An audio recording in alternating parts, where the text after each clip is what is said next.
Hello, today on my channel you will hear an amazing story about life. I hope you enjoy this story. This one struck me to the core. Honestly, I still can't forget it. Enjoy watching. Her ex-fiancé and best friend had decided to have a laugh and invite her to their wedding, and when they saw who she was with, I can imagine her face. Lucy giggled and scooped up the night cream with her fingertips. The evening before tomorrow's wedding, after which she was to become a married lady, was pleasantly exciting. But it was not only love and future marital happiness that the bride was thinking about. Hardly sweeter than a three-tiered cake, which, by the way, was ordered in the most expensive pastry shop in the city. She sought tomorrow's fun. Her best friend had been invited to the wedding. Former best friend. Yes, it won't get any prettier. Joe, the future husband and ex-fiancé of that ex-girlfriend, grinned and supported her. But what if she doesn't come? He expressed the doubt that suddenly scratched his mind unpleasantly. Nancy wouldn't come. She cried so much over your breakup, so much tears. No, I'm sure she will, or else. Lucy giggled again and bowed her head, admiring herself once more. She'll be hoping you'll change your mind at the last moment and rush to her. I'd rather kiss a toad. Pulling his eyes out, Joe rushed to his bride, tickled her, and together they almost fell to the floor. Oh, you fool, that's enough. Tomorrow you'll hug. The girl wagged her finger and jokingly, but perceptibly pushed the boy away and returned to her beauty ritual. But once it was Trinity that caused admiring moos and white envy among acquaintances and friends. Then, 6 years ago, Lucy and Nancy were both 22 years old, but the former was born in March, neatly under the spring women's holiday, and the latter in the fall, exactly under the beginning of September. They had been friends since childhood, having grown up on the same street. Only Lucy had a full family, while Nancy had been raised by only her mother and grandmother. Lucy lived in an apartment in a 9-story building, and Nancy in a private house, more like a village. They went to kindergarten and school together. Lucy was quick perky. It was she who invented entertainment and even involved shy, vulnerable Nancy in dangerous adventures. For example, to go to the beach on a stormy day, to throw pebbles with holes in them into the foamy waves to summon a sea serpent, which would bestow pearls the size of a pigeon's egg. Both returned then, naturally, without pearls, but in the sand and chilled to the bone girlfriend. They lived in California City, the lion's share of the vigor of which fell on the holiday season in the summer, when both girls were 15 years old. A crack ran between them. The thing was, Lucy was beginning to notice by now that she was becoming a beauty. Brown, naturally curly hair to the waist, green blue eyes, fine facial features, slender, supple moans and ringing laughter. She was a muse, a goddess for her peers, and twirled them as she wished. She already seemed to herself a sophisticated heartbreaker. Nancy was different, short and overweight, which was why she was teased in the yard as a donut. She had flaxen hair that always burned to straw dry in summer, a freckled face with large features and gray eyes. In general, Nancy had never given much thought to whether she was any good, because her grandmother had taught her. It's what's in your soul that matters, not what's on the outside. That's why Nancy only shrugged her shoulders at her friend's remark that you couldn't find a beau with her looks, and you can't marry a rich one. I'll get an education first, I'll see the world, she once answered Lucy. Grandmother says that our family has a rich history, and it's my duty to understand it all. Everything is clear with you, snorted mockingly friend, in parallel with the conversation, admiring herself in a folding mirror and makeup in front of it. Will you marry a French dictionary? Oh, what a fool you are. Do you really think that any man needs all this now the world is different? Women have become emancipated and no longer stand at the stove clutching the front child. Why would you do that? Her friend's gruff, cynical even view of her family had always frightened Nancy, even though her father had abandoned her and her mother and right after she was born. Nancy believed there was a good man out there, you just had to wait for the right one to come along. That distant conversation with her friend, for some reason, sticks in Nancy's memory. They were sitting on the pier, with their legs hanging down so that their fingers were furrowing the sea surface, the backs of dolphins playing far away. The May sun was warming, like a feather, caressing the skin, but not burning. Well, tell me, Lucy pushed her with her shoulder. What is there to tell? Why are you missing home? She said, grinning irritably. At the movies I'm alone. At the dance I'm alone. You've forgotten all about me with your grandmother. Nancy sighed and straightened the flounces that ran down the hem of her white cotton sundress. She was not particularly fond of dresses, but her grandmother could sew them well, and it was not difficult for Nancy to please her dear one by dressing up. "Say it already," Lucy repeated. "I promise I won't laugh this time." "All right," said Nancy. "My grandmother thought I was old enough to know my family history. She told me that a woman on her side of the family. Anyway, she was kidnapped from Italy to a harem by a handsome prince who took her to Constantinople. At first she hated him. He threw at her feet all the furs, sweets, but she withered like a rose without the sun and begged to be let go, to return home to her parents, younger brothers and sisters. The prince managed to love her with all his heart, and he decided to betray his family. Together with his concubine, he escaped into the night, taking a box of family jewels, her wedding present. But their little ship was caught in a violent storm, hitting the rocks. The prince and the girl were rescued and took a boat to a deserted island. They hid the box, and the prince said he would swim for help. He was afraid to take her with him because the sea was rough again. She waited for him for 3 days. There was water on the island and date palms grew. The beauty survived, and one day a ship came to the shore. It was a merchant ship. They noticed the man on the island and docked to rescue the unfortunate woman. But the prince was missing. She decided that his boat had sunk. He had been swallowed by the sea, and from then on she never fell in love with anyone for the rest of her days. Lucy listened with a fist on her chin. What a fool!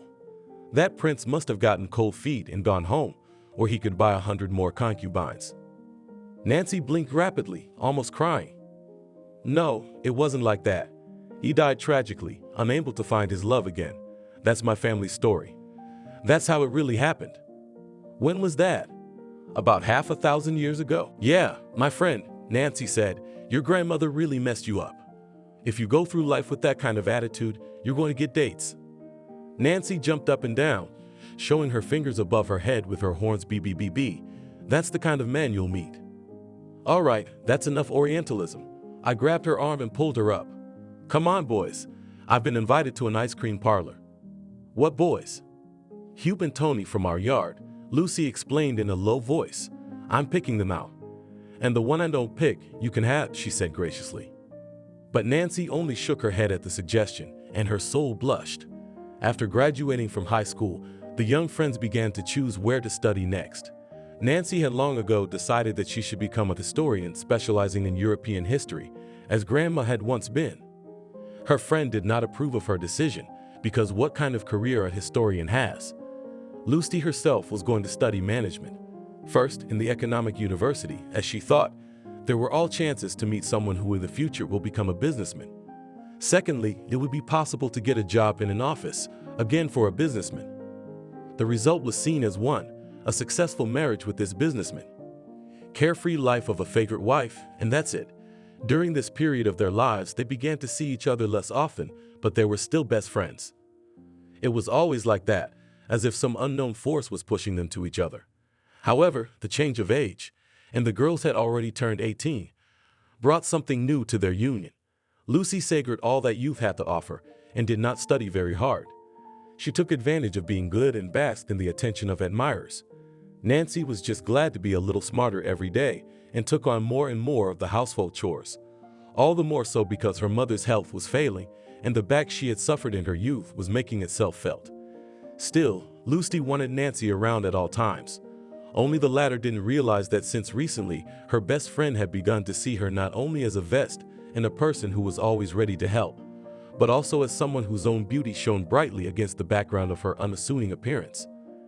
Nancy did not use cosmetics and dressed according to the principle that if it was comfortable and neat, it was enough. True, on holidays and summer vacations, she still could not refuse her grandmother to dress up in a dress. But it was Joe's appearance that became the fateful moment in the girls' lives. Both met him on the same day in the company of mutual friends. It was attractive in appearance, open, cheerful, and generous guy a few years older. He seemed to have a magnet hidden in his heart, providing attraction and trust to all those around him. He's like Zeus. Nancy sighed dreamily as she and her friend drove home after the meeting. Lucy didn't understand anything. She only knew that Zeus was a Greek or Roman god, but she agreed with Nancy that Joe was a tasty morsel. Except the guy bore a resemblance to the god of the ancient world in more than just his impressive appearance as described by the myths Nancy had read. He was daring, he had dark secrets, he wanted to become a successful businessman, but he saw the way not in honest labor, but in the way to snatch more profit as quickly as possible. But at the beginning of the story of these three, he had not yet revealed himself as he was. He was simply captivated by Nancy. Joe was used to, which incidentally related him to Lucy, being bombarded with attention from the opposite sex everywhere he went.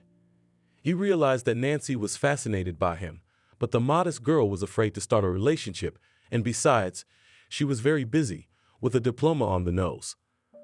It was the fact that she didn't respond to his compliments that prompted Joe's courtship. Yes, Nancy was a simpleton, but at the same time there was an inner strength about her. Joe felt himself a kind of knight who alone can give happiness to the gray mouse, and he began to woo in a way that was impossible to resist. He sent armfuls of roses, candy, and cake sets. Even once showed up at Nancy's window to serenade her, not having a musical ear, but how romantic. Lucy, who at that moment had just broken up with another beau who was too stingy for her taste, watched the romance unfold with venomous envy. "Oh, how lucky you are to be going to Italy on vacation," Nancy sighed, helping her friend pack her suitcase. In fact, it came as a surprise to her that her friend had suddenly found a place for an additional internship abroad. Lucy told Nancy and her parents that it was all just a happy coincidence, and the trip was organized with the support of a foundation that united young managers from different countries. And Lucy was also very angry if they started asking her for details. "What's the foundation? Why did you tell me about it before? Isn't there a place for seniors from other majors?" She even asked her friends and family not to spread this information, so as not to jinx it. "Yeah, lucky," Lucy once said, "everyone makes the best of it. You know, it's all so easy for you. You've got such a man. By the way, how did you do it?" "No, what are you talking about?" Nancy didn't get the implication. "It's just love." Well, Lucy shook her head, closing her suitcase at last. It was time to leave tomorrow, and no one knew that Lucy was going to Italy for something else.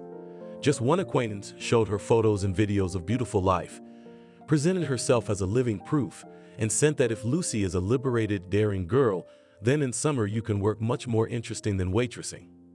The main thing, not to talk too much, and there's such a beauty in Milan will definitely be highly appreciated on all merits. The pretend internship lasted only a few weeks, after which Lucy returned home in a terrible mood. All she got out of it was an inarticulate story that she didn't get along with her superiors and the tasks were too difficult. But she also came back with a dark secret about a nightmare she had that she couldn't tell anyone about, but after which she firmly decided that she wanted to find the one man who wouldn't care as soon as possible. And when Nancy told her that Joe had already met her mother and grandmother, that they wanted to get married, Lucy decided that wasn't going to happen. That's a bit much for Gray Mouse to take. Joe was from a decent, respectable family. His father was in business, selling building materials. The only thing was that no one knew that the business was in debt, and the fact that Joe himself was involved in some shady dealings too. He was almost torn with contradiction, by the way. On the one hand, he really liked Nancy, who was not beautiful, but would be a faithful, docile, quiet wife, with whom he could afford to have little adventures on the side.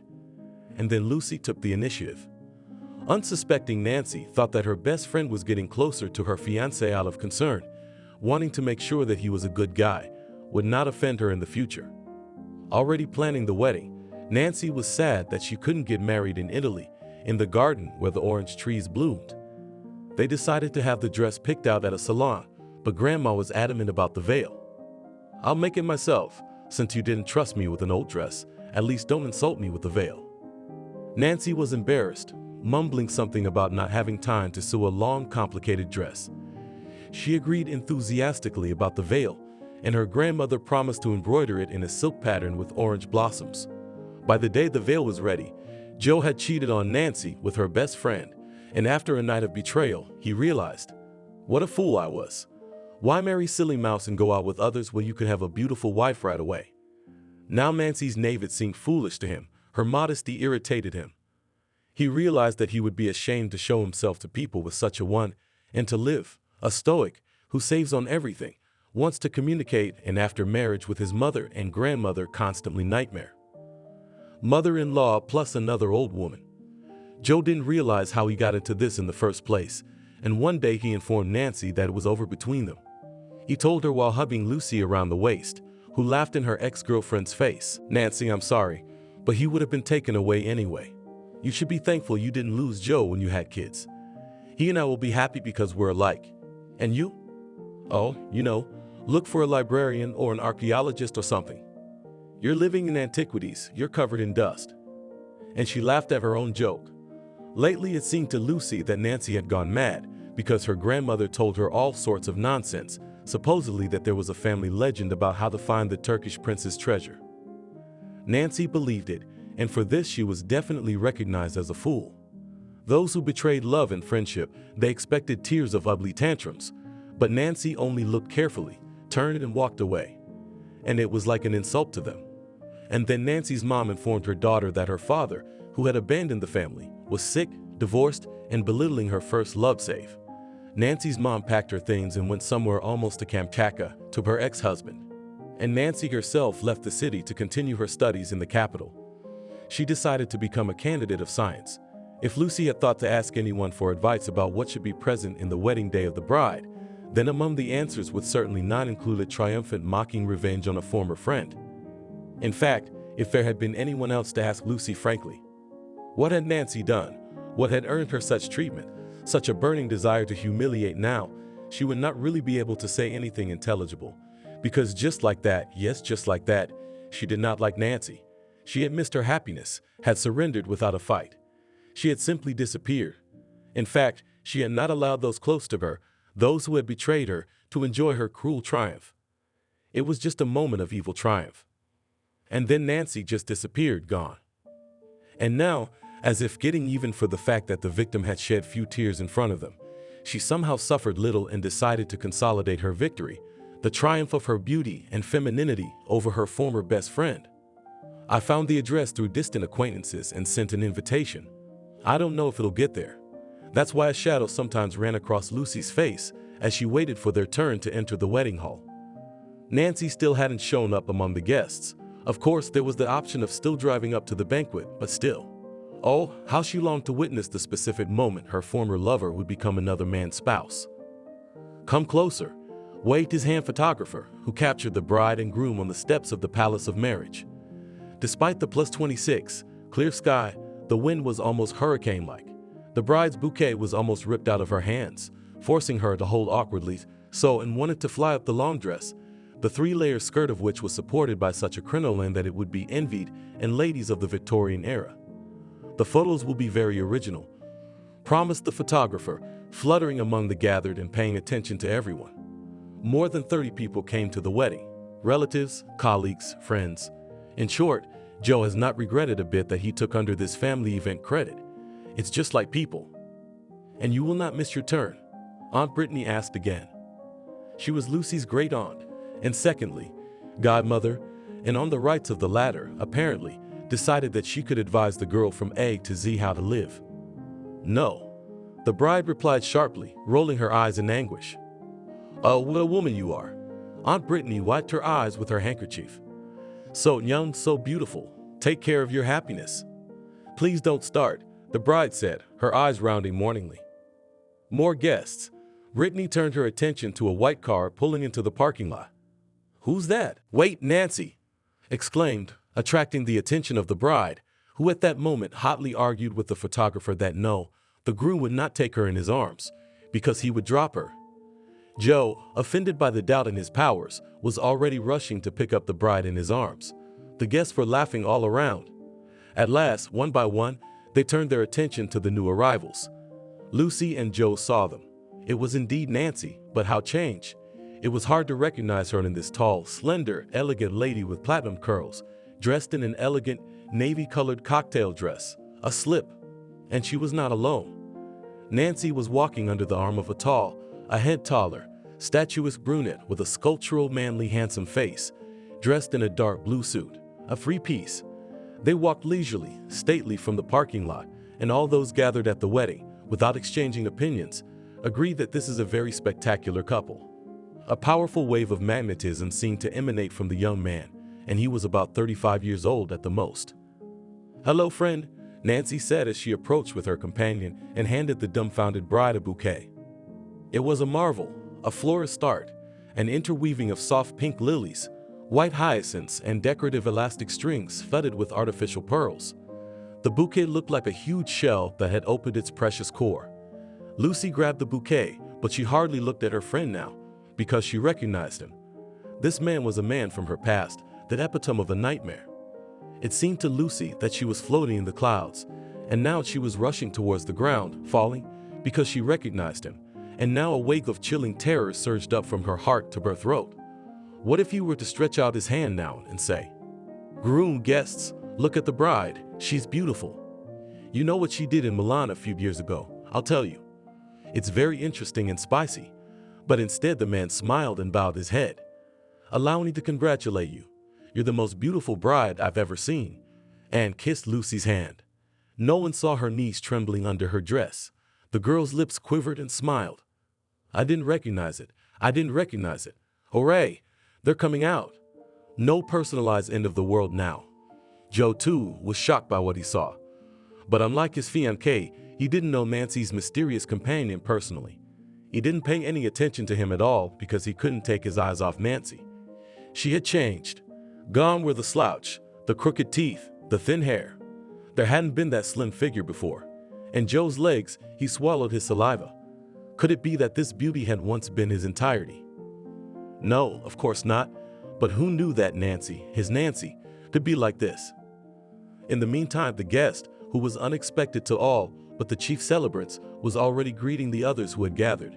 She hugged Aunt Brittany, with whom she had always been friends, and introduced her companion as Gabrielle Rossi, her close friend. Foreigner's brunette besides the name gave away a strong accent. Many of the friends close to Lucy remembered Nancy well. Her disappearance then, which severed all ties, came as a surprise to many. Not wanting to offend good people, those with whom she was acquainted and friendly, Nancy then informed them that she simply had to leave for personal reasons, that life happened to be such that she left to study. "Hey, are you guys getting married at all?" called out the bride and groom from the crowd. While everyone was busy making new acquaintances, he had time to find out that their turn had actually come, and what had been anticipated as a honeyed and delightful moment of celebration had become quite different. Lucy dropped her pen twice, barely able to concentrate from nerves on putting her signature on the necessary document. She was reminded of all those movie scenes where they ask if anyone in the audience has a good reason to stop the wedding. But no. And eventually, the bride calmed down, deciding that surely the Italian didn't recognize her, and even smiled at the groom as she slipped the ring onto his finger. Joe, meanwhile, was worried in his own way. He couldn't get over how beautiful Nancy was. He knew it was silly, he'd chosen someone else. But he still felt a traitorous doubt when the last act was to become a husband. Well, the couple was declared married. An avalanche of congratulations poured in. There were jokes and admonitions of the young. "Don't disappear again." Aunt Brittany took Nancy under her arm as they left the registry office. "Tell me all about it." "I'll tell you everything," Nancy replied with a smile. "Who's that groom of yours?" whispered Brittany trustingly. Nancy with difficulty, but hid the expression on her face that begged at these words. Gabrielle was probably in the last ranks of men she would have chosen for a life partner. Too different they were, too many things about him that pissed her off. And now, that wasn't what needed to be said though. That was the plan. "We're very close friends. He's wonderful," she replied and smiled again. "I see." Aunt Brittany stretched out meaningfully, and the further program was planned walk in the park, of course, with a lot of photos, and then the banquet part of the wedding, under which was ordered an appropriately decorated room of the restaurant, Jolly Dolphin. "I wish you hadn't invited me," Lucy said through gritted teeth as she and Joe walked to their seats at the table. "It wasn't my idea," he shrugged, and though he promised himself he wouldn't do it, glanced across the room to where the gnashing-toothed, imposing Italian was graciously pulling a chair toward Nancy, who was sitting down. "Who's the guy with her?" "I don't know," Lucy barked at her newfound husband, and Joe grimaced. His friends had joked at the bachelor party the night before that his wife would start building right after the wedding. Had it really begun in the next hours of the wedding reception, it turned out were as it should be. The host entertained the guests, the waiters served appetizing dishes, the guests said congratulations. And yet Lucy sat on pins and needles. Everything she and Joe had planned for so long had been ruined. Instead of rubbing Nancy's nose in it, laughing at her sniffling, lonely, resentful corner while they celebrated their love, instead of what had worked out. At one point, Nancy needed to get away for a minute. She was just getting herself cleaned up, literally powdering her nose and chin in the ladies' room, when the door to it suddenly opened and closed behind Gabriel. "Hey, you can't come in here." Nancy waved her hands at him indignantly. "This is for girls, boys are in the other door." "I know," he replied with a squint and stepping close, grasped her chin, forcing her to look at him. "So, how'd you like the wedding?" "It's all right." Nancy endured the piercing gaze of his brown eyes, but rested her palm on his muscular chest. "We had a deal." "Oh yes," the man grinned. "I agreed to participate in this adventure only at my mother's request. And then I'm sorry, but I'm going to need everything from you. What you're capable of." "Why are you saying all this now?" she flashed, eyes wide, and still she pushed away, backing away from Gabriel. Nancy broke the physical contact. He wasn't unpleasant, quite the opposite, and that was absolutely not part of her plan. Turning back to the mirror, she continued to fancy herself. The man exhaled, calming down. He didn't like surprises, and he hadn't decided what to make of today's surprise. "It's important for me to know that our pact is still valid, that you won't give in to emotion and will be able to complete what's important to my family. It seems to me that you already know me well enough not to doubt that."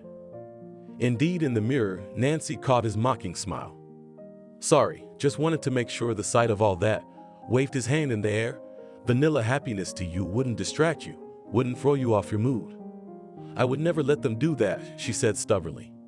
"That's the way I like you." He grinned again and walked away, resting his palms on the sink.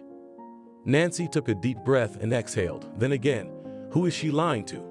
Yes, she had forgotten, banished the pain, but she had to admit to herself that somewhere in the back of her heart there was still a little bit of longing, because Joe, her first true love, had gone all the way to the wedding. Nancy had no doubt about it at all, that she had not been invited for reconciliation, but to enjoy her misery. But she wouldn't give them to her ex-fiancé or her ex-girlfriend for anything. Adopting her most blooming, happy look, she hurried back into the hall. The festive evening was drawing to a close. The young people had already gone to the center of the hall for their first dance, and now it was the turn of the dance, for all the music was playing, calling to twirl without hurry, trusting the embrace of a partner and forgetting for a while about everything for the sake of these magical moments. "May I ask you to dance?" Joe crept up and found himself beside Nancy, making her flinch. "Come on, Nancy, one dance." He held out his hand, and she took it. "Congratulations again." His voice didn't waver when one of his palms came down on her waist. "Thank you. And you, I see, have found a replacement for me." "Well," Nancy stretched out. "Actually, I should have said what Aunt Brittany said, that she and Gabrielle are good friends." But there was a nudge, and Nancy smiled slyly and lowered her eyelashes. "Actually, we have something coming up. I just couldn't resist a man like that." Joe nodded and gritted his teeth. He suddenly felt like punching Gabrielle in the nose. "He's strong, smart," Nancy enumerated, "rich, generous. And I thought you were the kind of girl who believed only in love." "Exactly." Nancy looked straight ahead. The key word was, I could even thank you now. If we hadn't broken up, we would have made a big mistake. I'm glad you found marital bliss with someone who's right for you."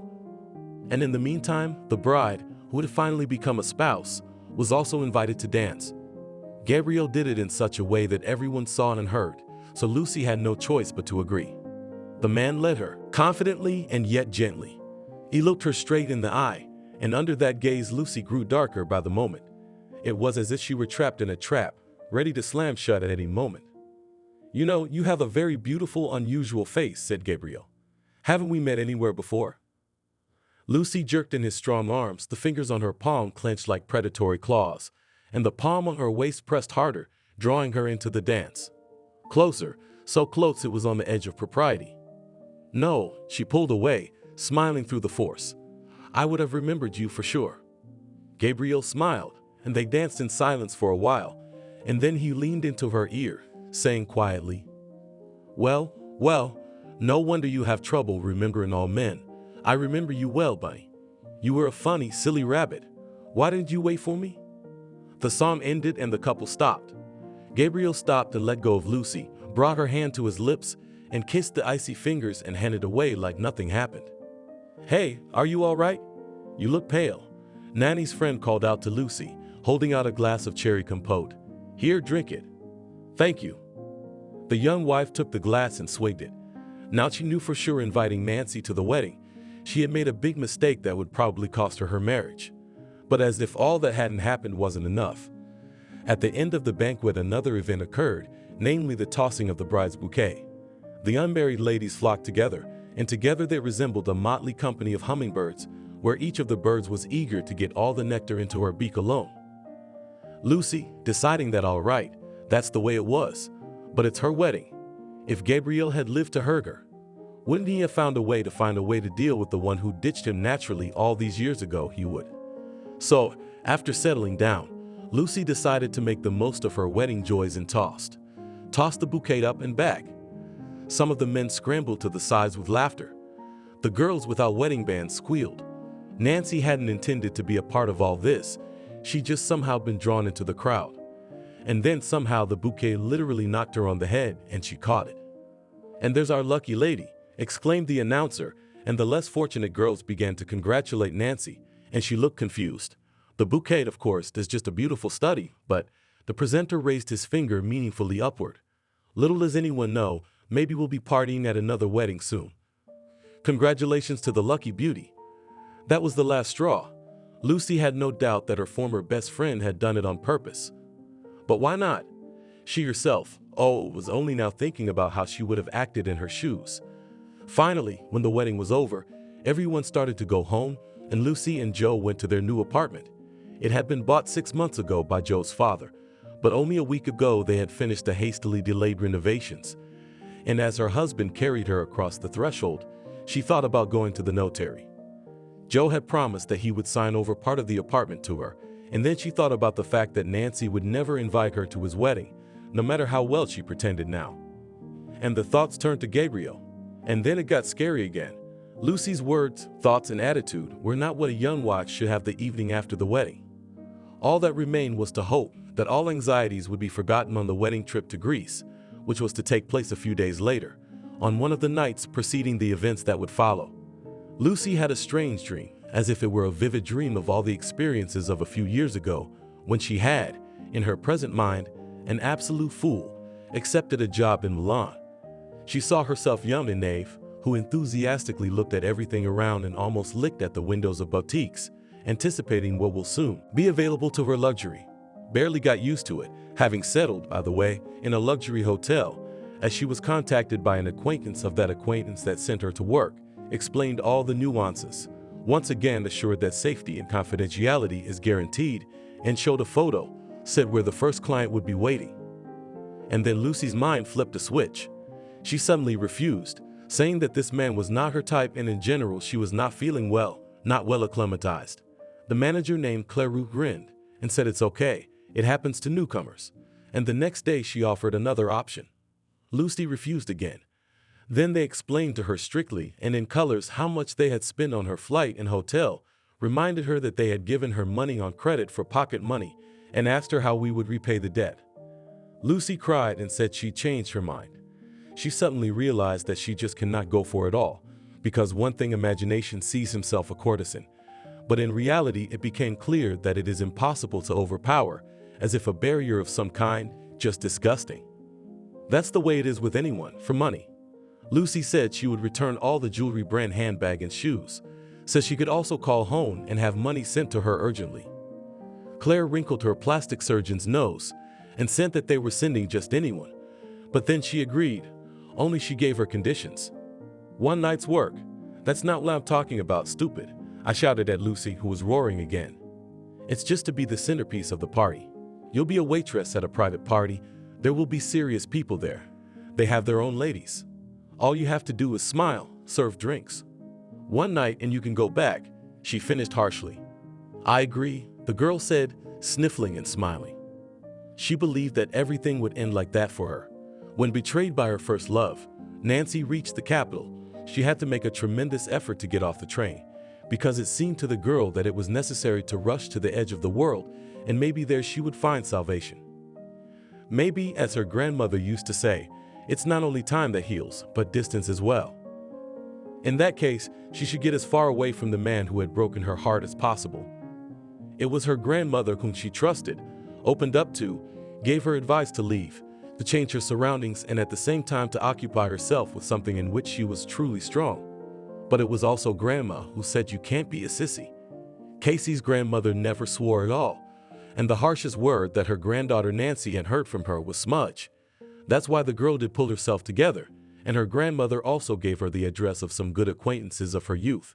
It was an elderly couple, he, a former sculptor, she, a former senior editor of one of the largest children's magazines. They lived in a spacious 4-room apartment, where each room could pass for a small museum, and willingly sheltered, the offspring of an old friend. My father met them, by the way, right at the train station. Harvey, that was the name of the old man in the pea green hoodie he wore almost all year round, still drove a car, a rarity already a Ford, which he affectionately called automobile. His wife Lily did not dye her hair, but every morning and neatly arranged it in neat waves barashka, an adored perfume channel, which seemed to smell everything in the apartment. However, it did not become less cozy. Nancy, from the first minutes of her stay in the house, got acquainted with strict rules. No rumbling before 8 in the morning and after 9 in the evening too. No men to take, girlfriends only in the kitchen or her room. Cleaning, cooking, laundry, and other household chores were declared not her concern. Both old men had caring, well-meaning children who had accepted their parents' decision to live on their own, but who regularly sent a cleaner, a cook, and even a laundry lady to help them. The first evening Nancy was seated at a tea party, and although she didn't want to burden her grandmother's friends with her troubles, she burst into tears and told them everything. Harvey said that the dueling code would come in very handy to teach lessons to some of the hubbies. Lily said that such a clever girl would still do well, but Nancy on the blood was ready to swear. She won't. She decided never to trust another man or get married again, maybe in 20 years. That's right, said Lily, and put more blackcurrant jam in her saucer. I met my Jen at the age of 39, and before that I went through all the candidates and did not doubt. I went straight to the finals of the contest for the love of the goddess. Splashing his hands from theatrically mocking pathos, answered the elderly man, then added seriously, do not take it to heart, child, before it heals. Time will work itself out. That evening Nancy smiled for the first time since her escape and resolved to hold on, if only for the sake of not disturbing the hospitable, kind hosts who had taken her in. She continued her studies, and all these years lived only for history. She seemed to have read more books than ever. She visited museums and exhibitions, often in the company of both old men. In the summer, she went on vacation with them to an old dacha in a pine forest, and in winter, the three of them went skiing. On the eve of graduation, Harvey gave Nancy a surprise she'd never dreamed of. It was that his old friend from Italy urgently needed a fast, talented specialist in the field of history for an in-depth study of his family's past. But I have no experience at all. Nancy marveled, though inside she was ready to squeal with joy, like a little boy who'd been told that one day he'd be taken to the circus, the zoo, and the amusement rides. You've got to get experience somewhere, Harvey shrugged. It's a worthy option. Besides, he's willing to pay well. And this argument was already more weighty. Casey's grandmother had to pay for treatment, nothing to worry about, but Nancy knew perfectly well that at her age, even minor health problems could not be ignored, and here they offered an astronomical sum. Plus, the girl was attracted by the chance to see Italy. That's why she finally agreed and soon found herself in Milan. When a former friend, returned from here, she didn't tell anything much. That is, she didn't talk about the things that interested Nancy, and beckoned her historical heritage of the city, its cultural essence. It turned out that the young historian was to live in a real medieval villa, around which, like a precious brocade cloth, embroidered with variegated silks, vineyards spread out. The client was Carlos Rossi, a gray-haired old man with a deep velvet voice, who told Nancy to make herself at home and to seek all the assistance in her work that she needed. Carlos was willing to help access documents from the town archives, any local library, and even items from the local museum's reserve lists. And that was to say nothing of the fact that he had an extensive library of his own. He and Harvey were similar in that he told Nancy not to shut herself away in science, but to breathe fresh air, enjoy the summer, and introduced his grandson Gabriel to her as a guide and personal advisor, which the latter was not happy about. This was his own free-spirited, mocking man who did not believe in romantic family lore. He was a practical businessman, and as Nancy had caught the rumors, Nancy, however, not deliberately collecting them, was a ladies' man. But also Gabriel, as a true Italian, was loyal to his family and was ready to submit to its head, that is Carlos. But he said, "You won't inherit unless you help me discover a secret." It was said in jest, but Gabriel realized it was his duty. He had to help in every possible way the invited historian in the fact that she was searching for information about a distant ancestor from the family. It was some maiden, rumored to have been entangled against the family's wishes with a foreigner. And also, according to rumors, again somewhere there could be buried a treasure, because again, according to rumors, unknown in what centuries born, that maiden and the foreigner were forced for the sake of saving their union had to flee somewhere and were able to take with them a box, which was something precious, and this something was to be found and handed over to the heirs, that is, the now living family of the family. By all the pieces of the historical puzzle, it was a mysterious and beautiful story, but Nancy had not thought to connect it with what her grandmother had told her. After all, theoretically few noble maidens from Italy had been kidnapped into the harems of thousands of them in the past, so she took it all as an original coincidence. The novice historian's work was desperately neat, with a passionate yet meticulous approach. Gabriel, whom Nancy had known for half a year, never tired of joking about how silly it was for a lady to give herself to science like that. But they were only jokes. Nancy realized that Gabriel liked gorgeous, temperamental, bright women. She had once seen him with one senorita and another. However, he often, disregarding his grandfather's censure, changed them and each time justified himself by saying that he was just looking for the right one. Nancy, if she witnessed another family scene, which, incidentally, Gabriel's mother, Monica, sometimes took part in, always snorted derisively. She had no doubt that Gabriel was just playing with ladies' hearts. He was just a typical man. And then for some reason she often thought that she, a simpleton, a book mouse, would not be threatened by his attention.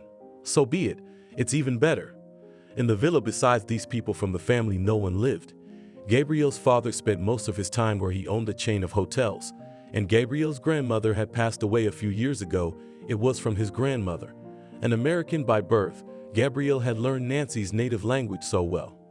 And of course there were still 10 servants living in the villa, which had become routine. The world collapsed in a single day. How only learned, but acquaintances of acquaintances told Nancy that Lucy and Joe are getting married and want to see her among their guests. They couldn't send the invitation directly, but they did. The blow came at a time when Nancy was beginning to think it was a bad dream. But it was still painful, ugly hard. When Nancy abandoned her work and stopped going down to the table and sat at the table, she often sat with the owners of the house. Carla sent the doctor to her first, and finding out that it was something personal, her daughter Monica was delicate but persistent, and Nancy had to open up again. She sobbed on the shoulder of a kind woman who had shown more tenderness and involvement to her, a stranger in general, over these months than her own mother had in the past. Monica said she would think of something to do about it. Nancy paid no attention to this, and then suddenly she was caught in Gabriel's garden, caught her by the chin imperiously, and sent that his mother had told him to be a knight and rescue the maiden, and he, though not spun with a thirst for exploits, but like a good son, had to obey. So for a couple days, they go back to the town of their childhood.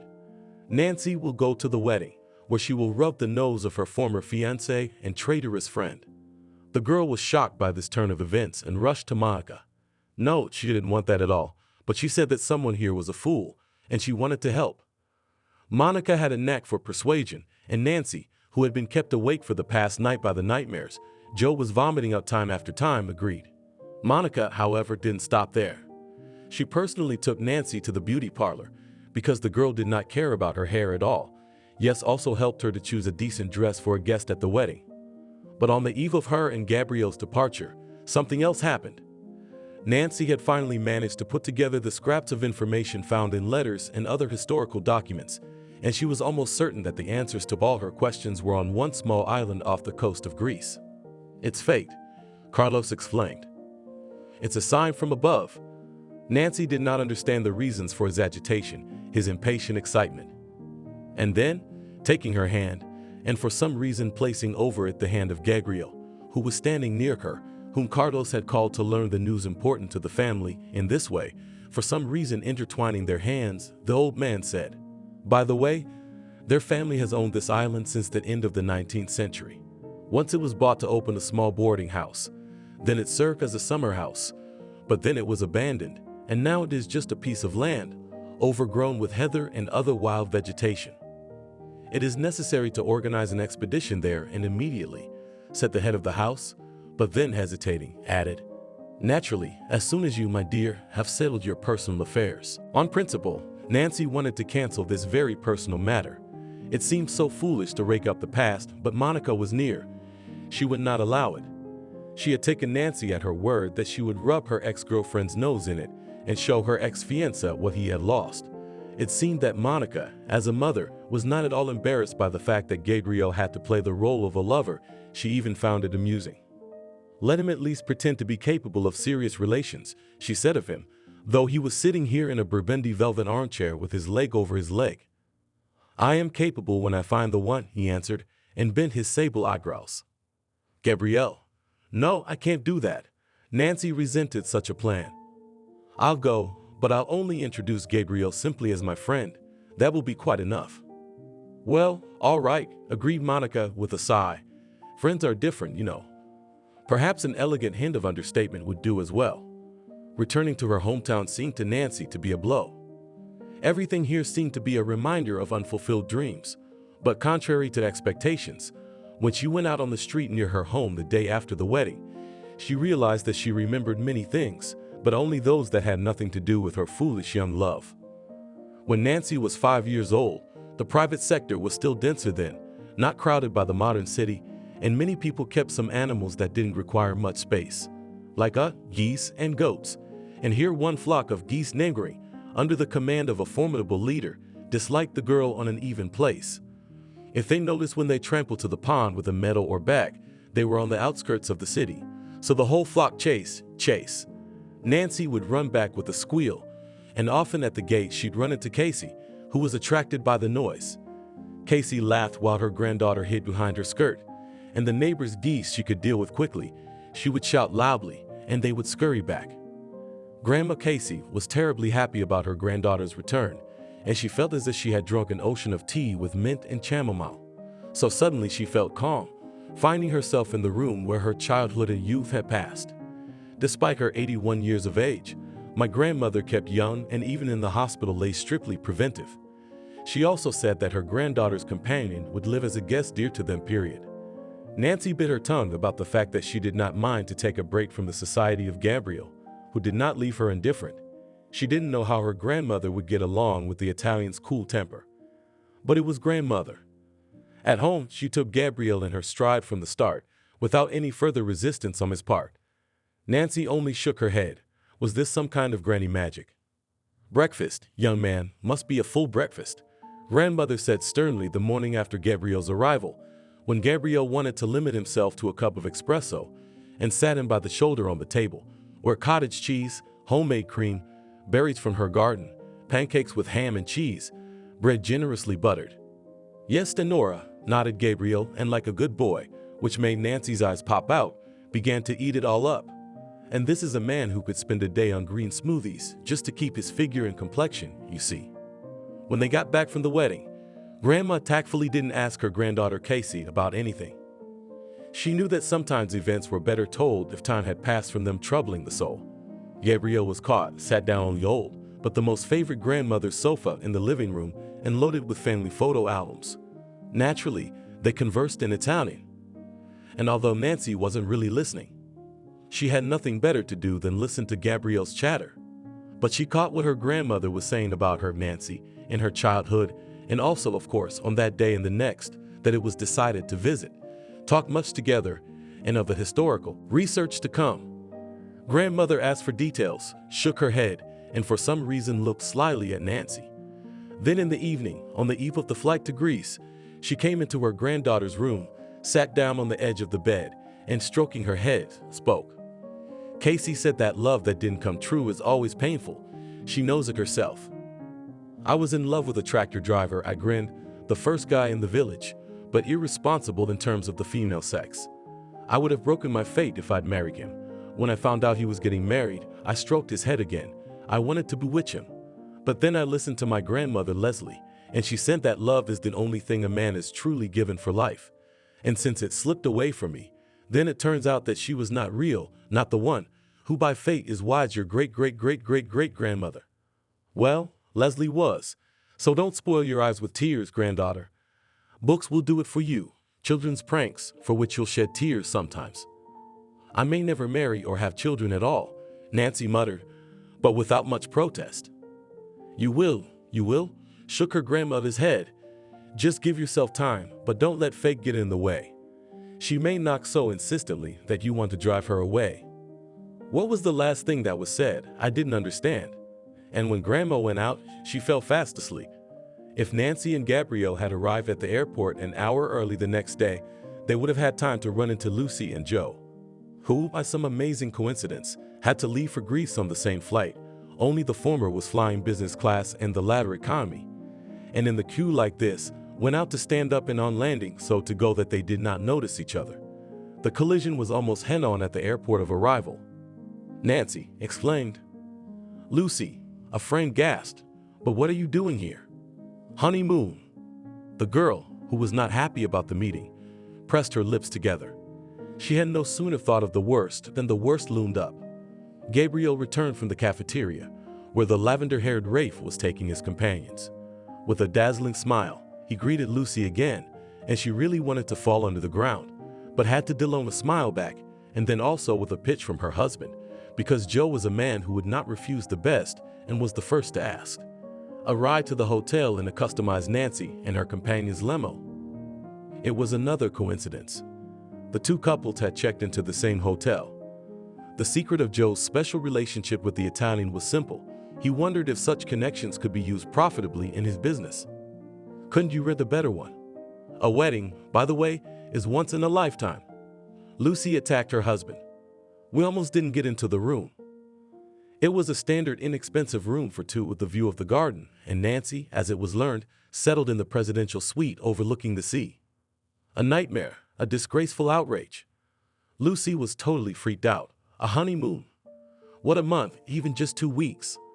All this she considered it hopelessly ruined, even if theoretically they would not cross paths with her ex-girlfriend again. Not crossing paths, by the way, didn't work out. I don't want to have dinner with him. Nancy fought back indignantly when Gabrielle suggested that she invite old acquaintances to dinner. Didn't you want, as they say, to rub their noses in it? It was bad enough I went to that stupid wedding. It was weird though. Why do you organize contests among the guests and shout bitter, though everyone is happy? Asked Gabriel, tapping his finger thoughtfully on his chin. This gesture, by the way, irritated Nancy at once, for it was the strong hands with graceful fingers, which would have suited a pianist, and the powerful jawline, which Gabriel's custom covered with barely perceptible stubble, that attracted her attention. Traditions are annoying, Nancy shrugged, picking up her hairbrush. She knew that the women's councils did not say to do it in front of men, but not in front of their loved ones, or Gabrielle would be a forced partner in a historical adventure. Ouch, hissed unknowingly when she awkwardly grabbed her hair with a hairpin, tangling it difficult to create a twisted ponytail on the back of her head. The girl was sitting in front of the makeup mirror of the cosmetic table. Let me help, or you'll rip half of it out, Gabrielle said, noticing her nervous tossing of her fingers. When did you learn to be a hairdresser? Nancy rolled her eyes, but didn't refuse to help. When I was a kid, I liked to help my mom comb her hair. She had long hair then. And yes, I wanted to be a hairdresser, and that hairstyle you're doing is her favorite. She taught you how to do it, so I know how to do it. Don't move. The barrette stuck in like a crab. And why did you become a hairdresser? Asked Nancy, folding her hands in her lap. I couldn't make as much money there as I wanted to. But not everything in the world is measured by money. Gabrielle grinned back. I know what you mean. Happiness isn't about money.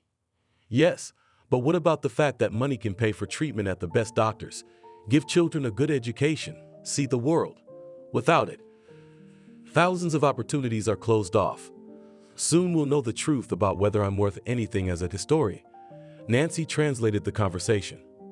It was her favorite tactic to change the subject as much as possible without letting Gabriel know that they were on the same page. If the treasure really exists, what will you do when we find it? I'll sell my share of it for a profit, he replied nonchalantly. What? Nancy's cheeks flushed like a rose.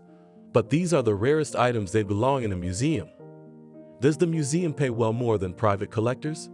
Of course not. But don't you care? It's part of your family's heritage. To be honest, I don't believe we'll find anything, Gabriel said, still calm. But it's important for grandfather, father. Naturally, something is worth keeping as a memory. But on the whole, you lack a little cynicism to succeed. Gabriel reached out and before Nancy could dodge it, gave her a peck on the cheek. You make a brilliant treasure hunter.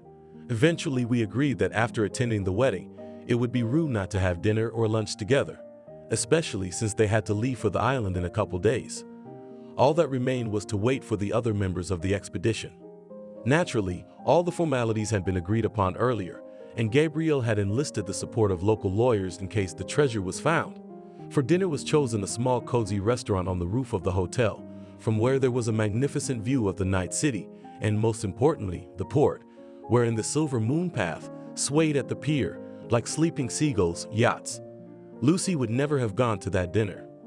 It was no longer her ex-girlfriend, but a frightening man from the past. What could he possibly want? The speculation made her heart sink into her heels with an icy lump. I wouldn't go for anything, but it was the husband who insisted on the dominance. He sent that meeting an Italian businessman might be useful. How? You've got 2 food stalls. Lucy curled her fingers on her hand. 1 car service where you buy everything from China and a share in a fishing boat. It's not a boat, it's a trawler, you fool. And it's not for you to get involved in business, so you'll understand. Joe, who was already thinking about what kind of profit to make and how fast to make it. Lucy flinched, then looked away. For some reason it had seemed to her before that with Joe, married life would flow peacefully with him. If anyone would be the head, it would be her. But now she realized, oh blind she was, how she hadn't noticed even earlier that her husband, first of all, was already in control of her life, and secondly, wouldn't let her stutter about helping him in business.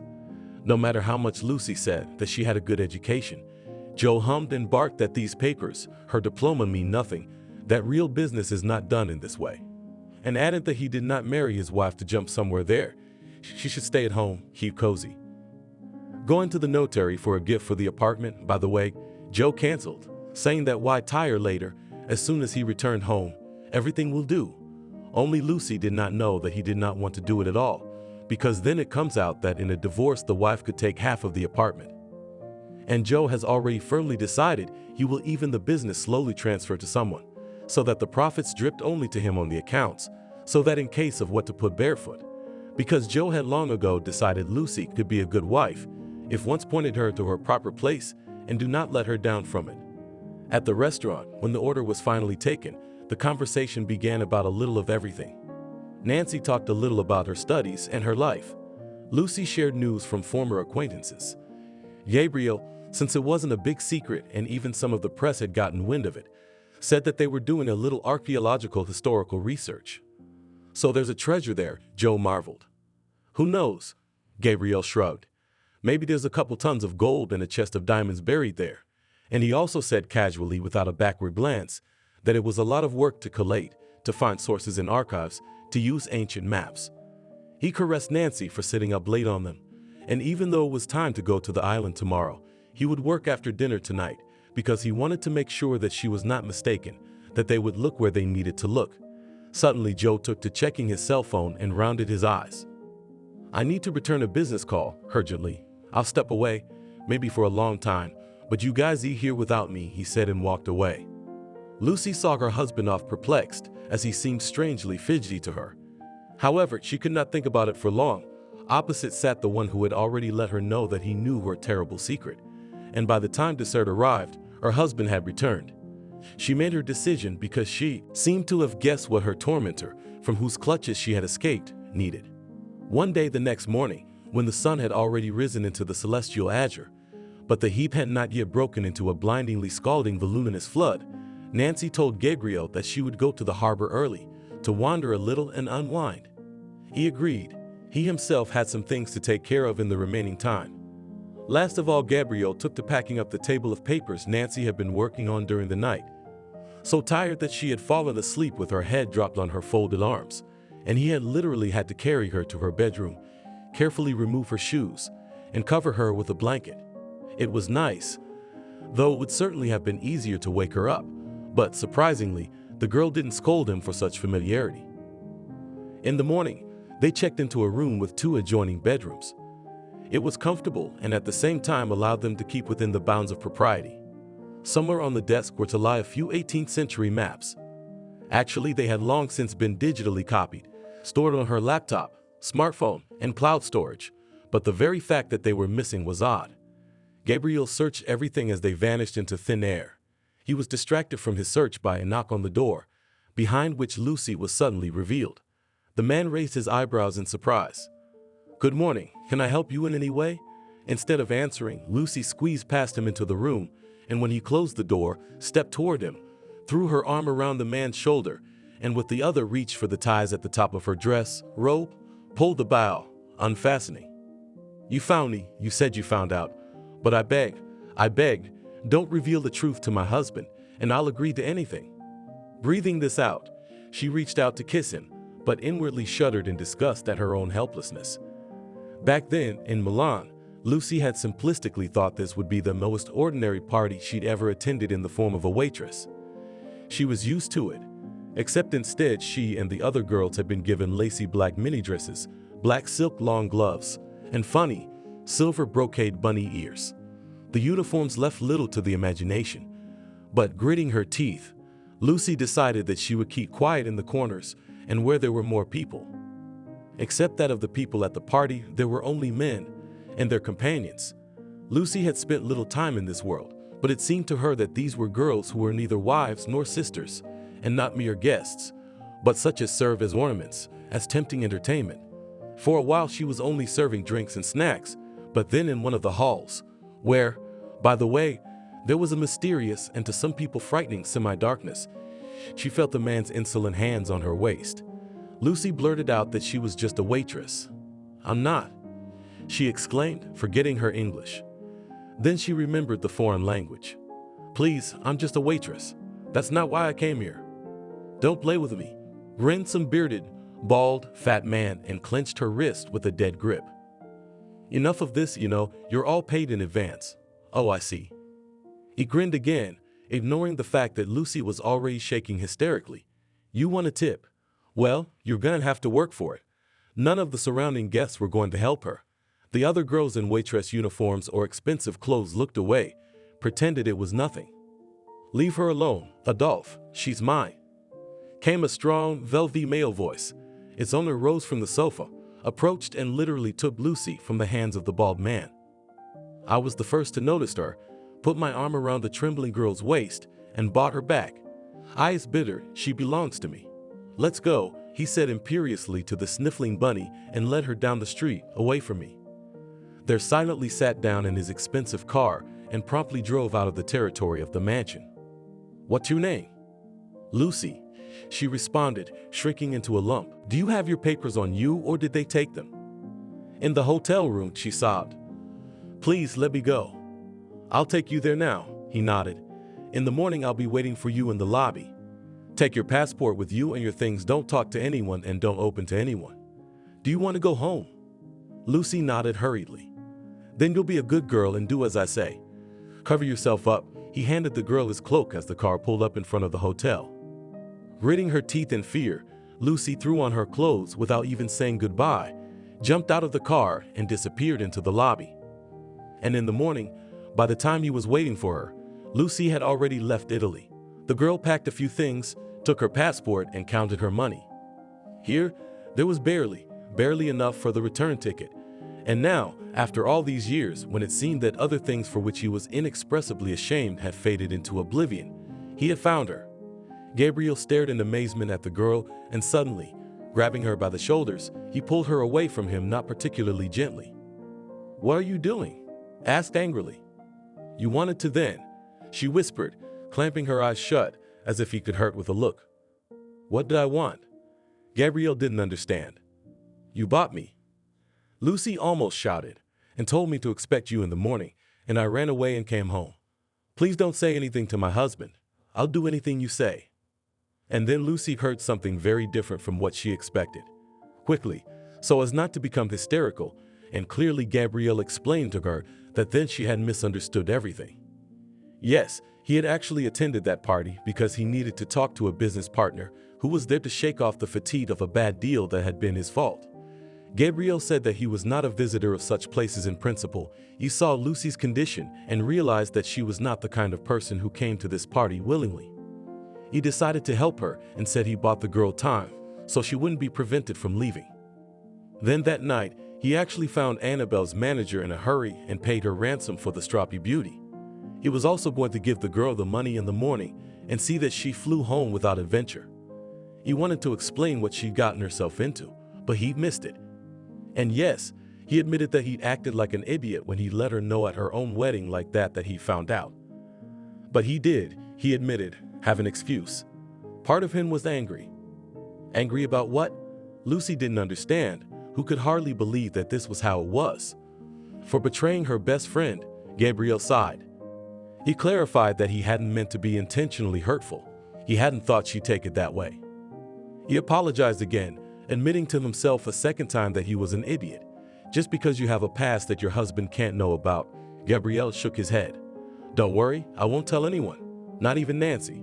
Lucy's lips quivered again, afraid that Nancy, though a good soul, might tell her husband. No, the man shook his head. It's your life, and I'm not a gossip. I only hope you become more sensible.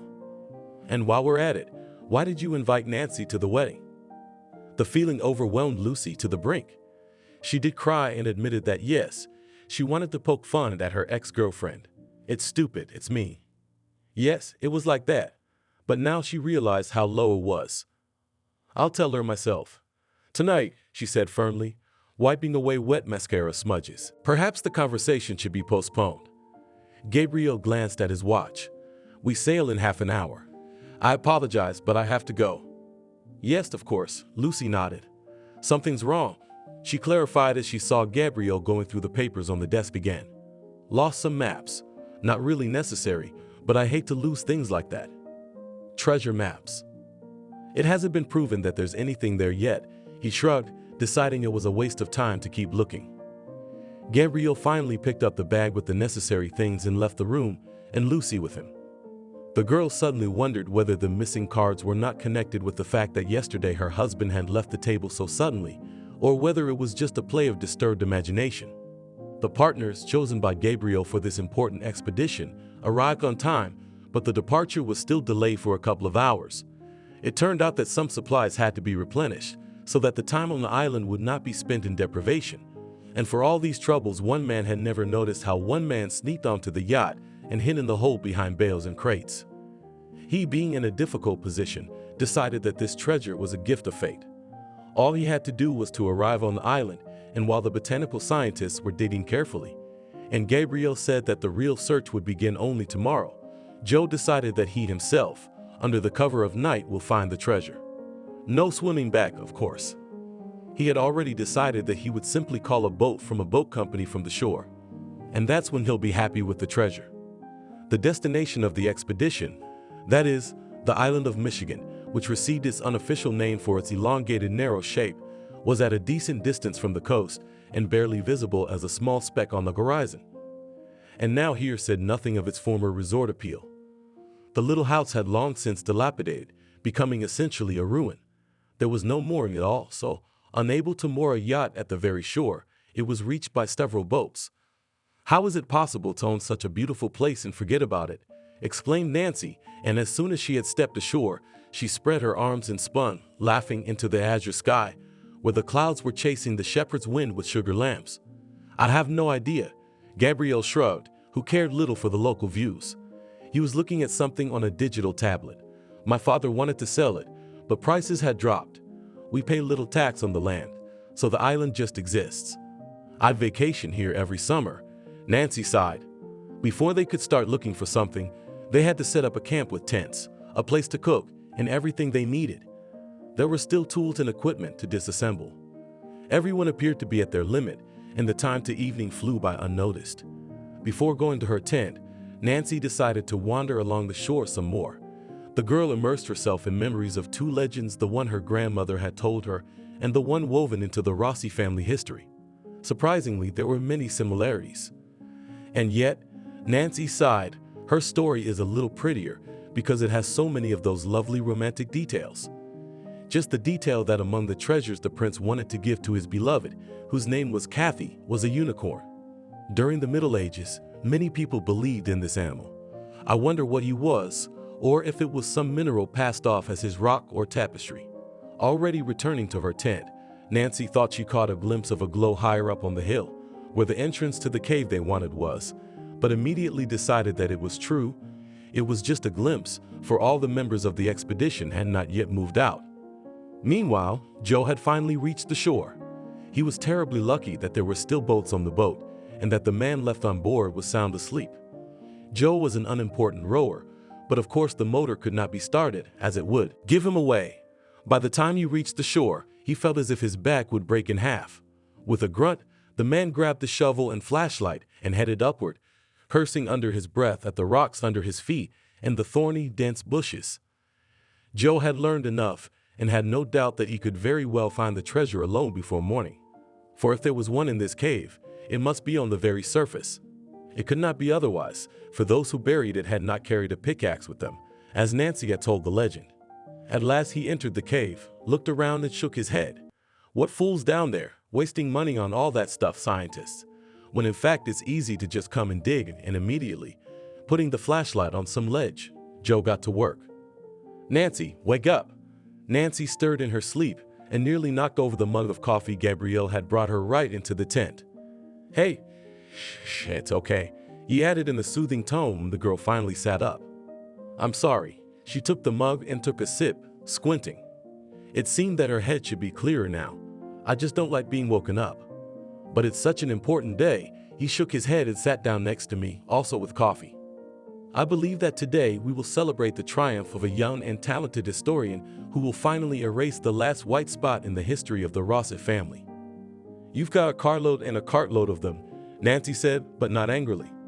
"All right," the man shrugged his shoulders, "then let's at least find a lot of gold." Nancy didn't say anything back, only thought Gabrielle was decidedly insufferable. No, she certainly wouldn't want her husband to be like that. What did a husband have to do with anything at all? She didn't usually wonder, Nancy asked herself when she later put the Italian out to change and get ready, and finding no answer, just brushed the silly thoughts away. There was a lot planned for the first day, to take photos and video, to mark out the site of future excavations. "Help! People, help!" Suddenly heard a scream on the way to the cave. Luigi rounded his eyes. The head of a club of local historians who had volunteered to help with the actual expedition looked back. All his men, that is, 4 guys, were here, on the path of the hill. 2 more remained in the camp below. One on the boat, with him Luigi had called just an hour ago. Thinking about something else, Luigi cursed and sped up. Surely, if anyone could be here, it would be some sneaky treasure hunters. He had warned his employer, Gabrielle Rossi, from the height of his 20 years' experience in the business, that it was best to keep his mouth shut about treasure hunting. The call for help came in the right cave, and Nancy gasped when she recognized the man sitting on the floor with Joe's leg twisted.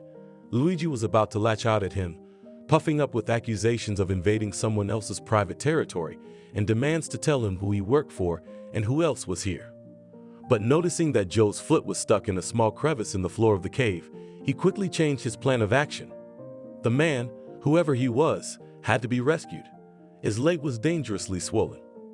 "Joe, what are you doing here?" Nancy looked at the man, who wooed and eyed every now and then as the others carefully extracted his leg from its captivity.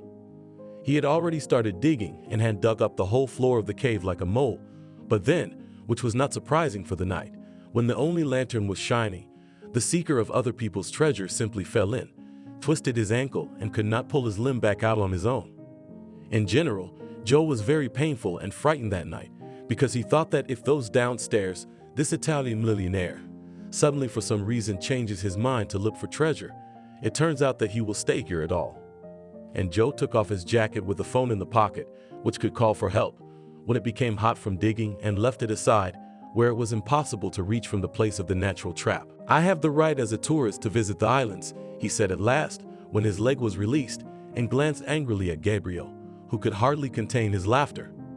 "Theoretically, yes, except that there by the shore, and not only there are signs that it is private property. And then, what kind of tourism says to dig in the caves?" he clarified mockingly. "Oh, for crying out loud." Joe got angry. Luigi and another guy from the historians helped him up. "The treasure is many years old. It belongs to whoever found it. You're a rich man," he continued contemptuously.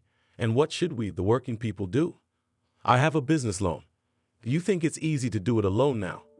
Nancy felt ashamed of everything Joe was saying. "I'm not." Realizing that his life was no longer in danger, Joe swung toward Gabriel and waved his hand. "I'll still sue you for damages morally and for the leg." Luigi and his boys, unlike Gabriel, who understood English perfectly, including all the flowery expressions that Joe sprinkled on him, could not understand anything, but they just laughed at how unlucky and lonely the seeker of other people's treasures turned out to be.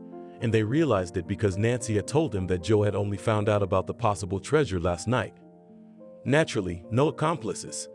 Out here in a foreign country where he's just a tourist, you wouldn't have had time to find any. "Hey, there's something here," suddenly attracted the attention of the small company, the youngest of the historians, Mark, who suddenly noticed that in one place on the wall of the cave, the surface looked strange somehow.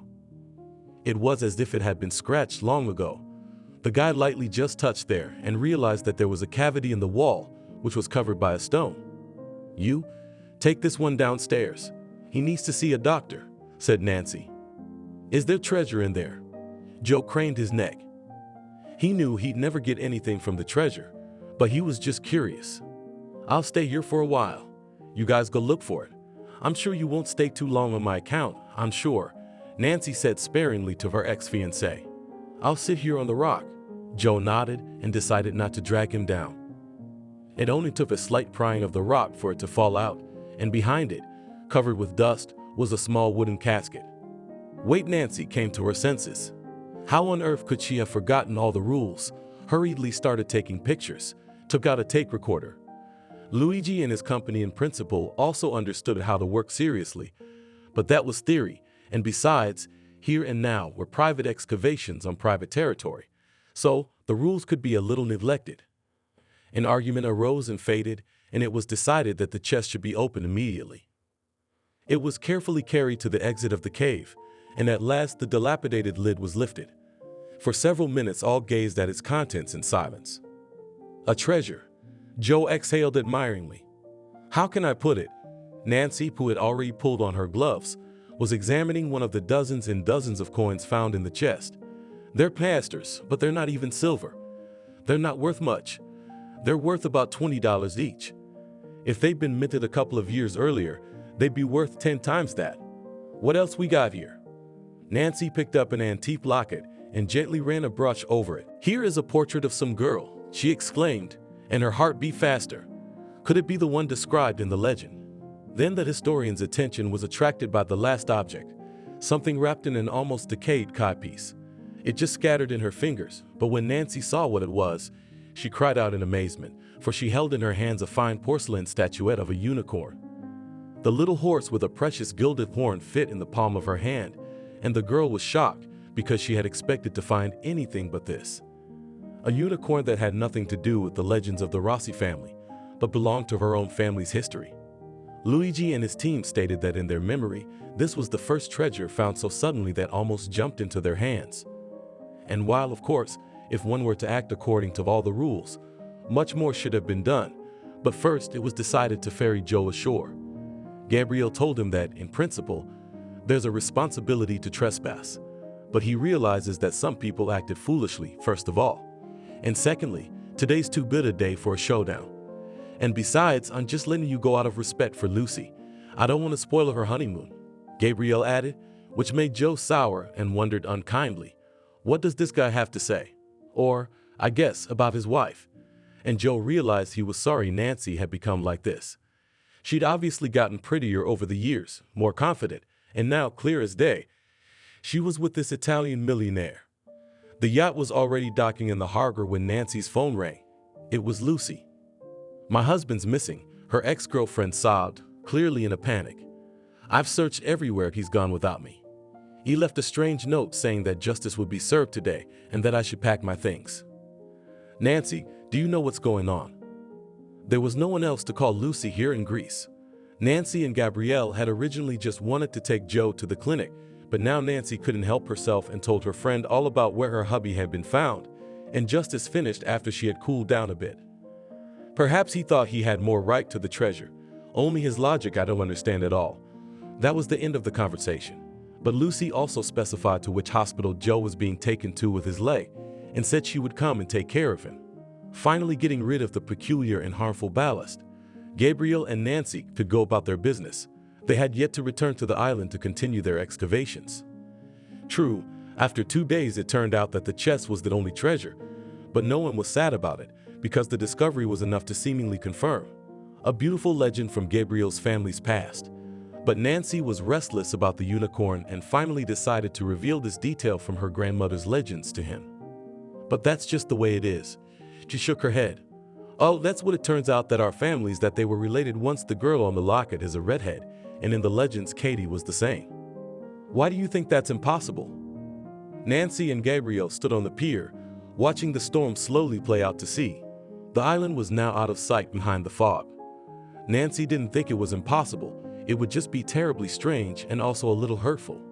"You know, I changed my mind about selling the find to collectors," the man said suddenly.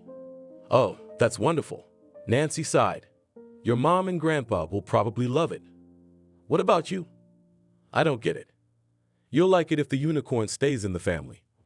"Well," Nancy coughed, imagining the gleeful delight her own grandmother, Casey, would have if she had such a treasure in her hands. This thing was definitely not worth millions, but it was absolutely priceless. "I think this unicorn would look wonderful on a stone shelf," Gabriel said thoughtfully, tapping his finger on his chin. "It could break so easily," Nancy said indignantly. "Behind the glass in the cupboard then." "Well, that's not a bad idea." For a few minutes Nancy looked out at the sea, where the waves were rising, already menacingly colored instead of a delicate blue, almost malachite green in some places, and then she turned to the man, her eyes rounded, not knowing what he was talking about.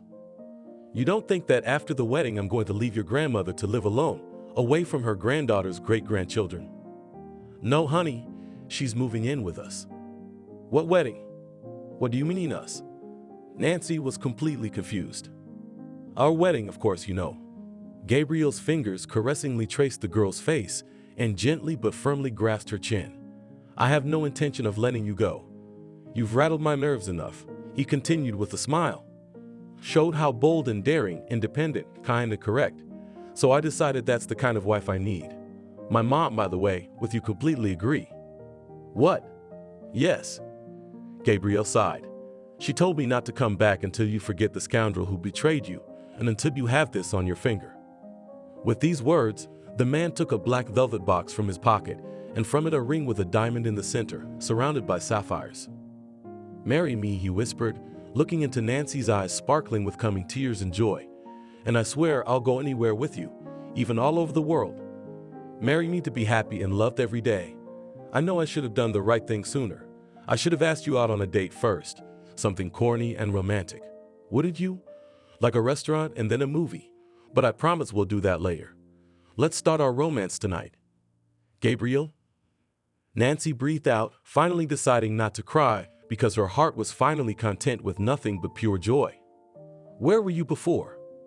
"Next to me," he answered.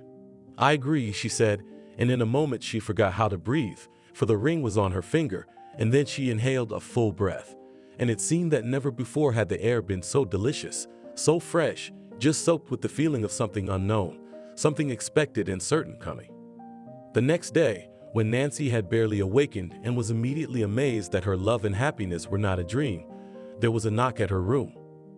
"Come in," she said to Lucy, who stood on the threshold. She came in and suddenly apologized. She spoke, and the words flowed out in a torrent. Nancy had only to listen. Lucy spoke of how guilty she was for betraying her friendship then, for calling her to the wedding. It wasn't an easy confession to make, but she said she hoped she could see the pain, the jealousy in her former friend's eyes. "I realize that our friendship is long over," Lucy sighed. but if you can ever forgive me halfway, I forgive you, she said with an ease that amazed Lucy. She took Lucy's hands in hers and smiled at her. Yes, you are right. We can never have the friendship we had before. But I forgive you, I'm not angry, and I wish you to be truly happy. Thank you, Lucy shook her head. I'm not sure about that last one. Joe and I are going home tonight, and I'm filing for divorce. Lucy told that right in the hospital, right in front of the doctors. Joe threw a tantrum, said that it was his wife's fault that he hurt his leg. Lucy then in the hearts not seriously and at all threatened divorce. I hope to turn everything into a joke.